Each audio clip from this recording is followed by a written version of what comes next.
नमस्कार विद्यार्थी मित्रांनो, B.Ed 4th सेमिस्टरला जो एज्युकेशनल टेक्नॉलॉजी अँड ICT नावाचा विषय, त्या विषयातील नेटिक्वेट्स इंटरनेट वर्तन संहिता या विषय आज आपण माहिती घेणार आहोत. मी प्राध्यापक M.R. जोशी, MM एडसेट, श्री शारदाभवन शिक्षण संस्थेचे अध्यापक, महाविद्यालय नांदेड येथे सध्या असिस्टंट प्रोफेसर या पदावर करते. चला तर पाहूया नेटिक्वेट्स इंटरनेट वर्तन संहिता.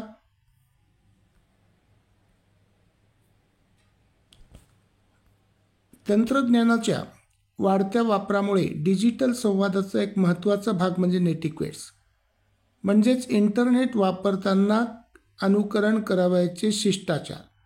नेट म्हणजे इंटरनेट आणि एटिकेट म्हणजे शिष्टाचार. या दोन शब्दांपासून ही संकल्पना तयार झाली आहे. ऑनलाईन संवाद अधिक सुसंवादी, सुरक्षित आणि परिणामकारक होण्यासाठी काही नियम पाळणे आवश्यक असते. त्या नियमांनाच नेटिक्वेट्स किंवा इंटरनेट वर्तन संहिता असं म्हटलं जातं. आता नेटिक्वेट्स काय? पहिला आहे सौजन्यपूर्ण संवाद साधावा. इतरांशी ऑनलाईन संप्रेषण करताना किंवा संवाद साधताना आदर आणि विनम्रता राखणे आवश्यक आहे. कोणालाही अनावश्यक दुखवणारी किंवा अपमानास्पद स्वरूपाची भाषा वापरू नये. नंबर 2, स्पष्ट आणि संक्षिप्त स्वरूपात संप्रेषण असावे.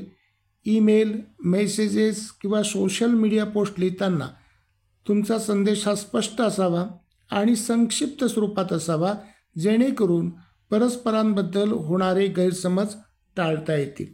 त्याच्यानंतर तिसरं आहे गैरवर्तन आणि ट्रोलिंग टाळावे. इंटरनेटवर नकारात्मक टिप्पण्या करणे किंवा शेरे मारणे, कुणाला तरी उद्देशून अपमानास्पद शब्द वापरणे किंवा वैयक्तिक स्वरूपातील हल्ले करणे हे चुकीचे आहे. त्याच्यानंतर चौथं आहे गोपनीयता जपणे आवश्यक आहे.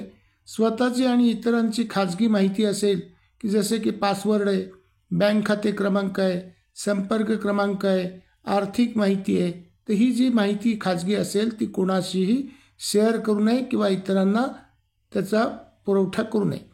5वं, कॉपीराईट आणि बौद्धिक संपत्तीचे संरक्षण करणे आवश्यक. इतरांचे लेख, चित्रे, संगीत, व्हिडिओ किंवा संशोधन हे त्यांच्या परवानगीशिवाय वापरू नये. वापरल्यास संबंधितांच्या नावाला व कार्याला योग्य ते श्रेय देणे आवश्यक आहे. त्याच्यानंतर 6वं, स्पॅमिंग आणि अनावश्यक संदेश पाठवणे टाळावे.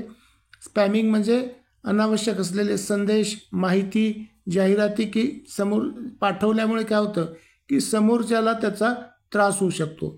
ईमेल किंवा सोशल मीडियावर जी काही अनावश्यक जाहिराती येतात, संदेश येतात, ते आपण इतरांना नेहमी पाठवणं चुकीचे आहे. फॉरवर्डेड मेसेजसुद्धा नेहमी पाठवणं चुकीचं आहे. त्याच्यानंतर 7वं, योग्य व्यासपीठाचा वापर करावा. प्रत्येक डिजिटल प्लॅटफॉर्मसाठी वेगळे नियम आहेत.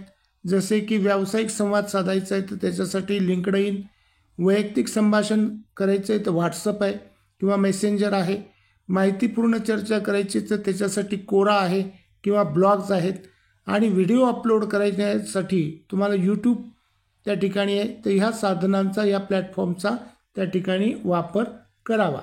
त्याच्यानंतर 8वं, ऑनलाईन सुरक्षिततेसाठीचे नियम पाळावेत आणि सायबर गुन्हेगारीपासून लांब राहावे. सतत बदलणाऱ्या सायबर फसवणुकीपासून सावध राहावे. संशयास्पद लिंक्स, अनोळखी ईमेल्स किंवा फिशिंग संदेशांपासून सतर्क राहणं त्या ठिकाणी आवश्यक आहे.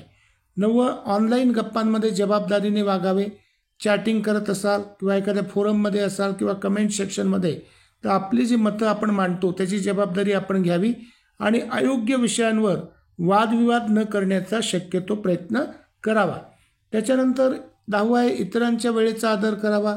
व्हिडिओ कॉल असेल, ऑनलाईन मीटिंग असेल किंवा वेबिनार्स असतील तर याच्यामध्ये वेळेचं भान ठेवणं आवश्यक आहे. आणि सामूहिक चर्चा चालू असेल तर त्या सामूहिक चर्चेत मध्येच अनावश्यक व्यत्यय आणू नये. त्याच्यानंतर 11वं, ऑनलाईन माहिती वेळोवेळी अपलोड करावी. जुन्या माहितीमुळे काय होतं की लोकांची गैरसोय होऊ शकते, यासाठी वेळोवेळी माहिती अपडेट करणं आवश्यक असतं. जसं आता तुमचा फोन क्रमांक जर बदलला असेल तर त्या ठिकाणी तो अपलोड करावा. त्याच्यानंतर 12वं, शासन नियम, सभ्यता व प्रचलित कायदे यांच्या दृष्टीने इंटरनेटचा व त्यावरील माहितीचा उपयोग करावा. जर बेकायदेशीरपणे इंटरनेटचा व त्यावरील माहितीचा उपयोग केला तर कायद्यानुसार शिक्षा किंवा गुन्हा दाखल होऊ शकतो. त्यामुळे तारतम्याने व विवेकशक्तीचा वापर करून इंटरनेट व त्यावरील माहितीचा उपयोग करावा, अन्यथा आपल्याला कायद्याचा फटका त्या ठिकाणी बसू शकतो. तर शेवटी असं म्हणेल उपसंहारामध्ये, नेटिक्वेट्स म्हणजे केवळ ऑनलाईन शिष्टाचार नव्हे तर एक जबाबदारी आहे. नेटिक्वेट्स हे इंटरनेटवर सभ्य आणि जबाबदारीने वागण्याचे मार्गदर्शक आहेत. इंटरनेटच्या जगात प्रत्येकाने सभ्य, सुरक्षित आणि आदरणीय वर्तन ठेवणे गरजेचे आहे.